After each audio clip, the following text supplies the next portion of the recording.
Halo semuanya, perkenalkan saya Rizka Rahmayanti, NIM saya 2023010105045. Kali ini saya akan menjelaskan tentang teori behavioristik. Pengertian teori belajar behavioristik. Teori belajar behavioristik adalah teori belajar yang mengedepankan perubahan perilaku peserta didik sebagai hasil proses pembelajaran. Terjadinya perubahan tingkah laku diakibatkan oleh adanya interaksi antara stimulus dan respon. Teori belajar ini berorientasi pada perilaku yang lebih baik. Prinsip teori belajar behavioristik. Menurut McKinnon, prinsip teori belajar behavioristik adalah 1. Apabila seseorang sudah mampu menunjukkan perubahan perilaku, maka dikatakan sudah belajar. Artinya, kegiatan belajar yang tidak membawa perubahan perilaku tidak dianggap belajar menurut teori ini. Yang kedua, hal yang paling penting pada teori ini adalah stimulus dan respon, karena bisa diamati hal-hal selain stimulus dan respon tidak dianggap penting karena tidak bisa diamati. Yang ketiga, adanya penguatan atau reformance, yaitu hal-hal yang bisa memperkuat respon. Penguatan bisa berupa penguatan positif dan negatif. Hukum pada teori belajar behavioristik ada 4, yaitu 1. Hukum kesiapan. Hukum kesiapan berarti bahwa kegiatan pembelajaran akan memberikan hasil yang diinginkan jika kesiapan, baik kesiapan oleh pendidik atau peserta didik. Yang kedua ada hukum latihan. Hukum latihan memiliki arti bahwa semakin banyak latihan, semakin besar peluang untuk berhasil. Artinya, kegiatan pembelajaran akan berhasil jika peserta didik dibiasakan untuk latihan secara kontinu dan terukur. Hukum yang ketiga yaitu hukum efek. Hukum efek berarti bahwa efek yang dirasakan oleh peserta didik setelah belajar akan memotivasi diri untuk terus belajar.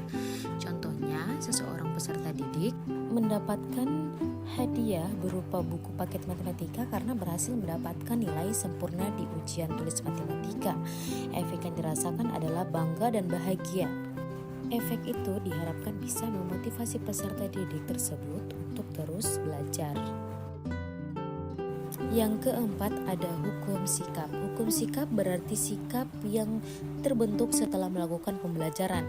Perubahan sikap dipengaruhi oleh hal-hal yang ia dapatkan selama kegiatan pembelajaran berlangsung. Ciri-ciri belajar behavioristik. Yang pertama, mengutamakan pengaruh lingkungan. Yang kedua, hasil pembelajaran fokus pada terbentuknya perilaku yang diinginkan. Yang ketiga, mementingkan pembentukan reaksi atau respon. Yang keempat, ada bersifat mekanistis atau dilakukan dengan mekanis tertentu, misalnya meminta maaf. Yang kelima, menganggap latihan itu adalah hal yang penting dalam proses pembelajaran.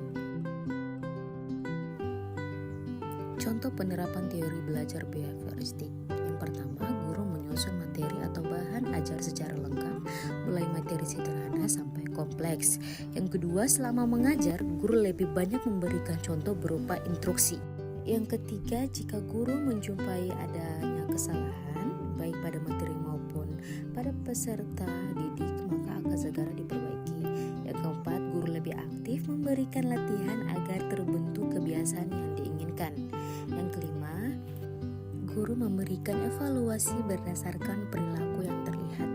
Yang keenam, ada guru harus mampu memberikan penguatan atau reformance baik dari sisi positif dan negatif.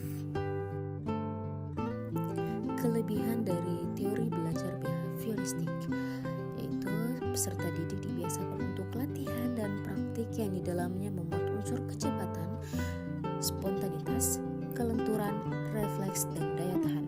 Mampu mendorong peserta didik untuk berpikir linier dan konvergen. Kemudian memudahkan peserta didik untuk mencapai suatu target tertentu dalam pembelajaran.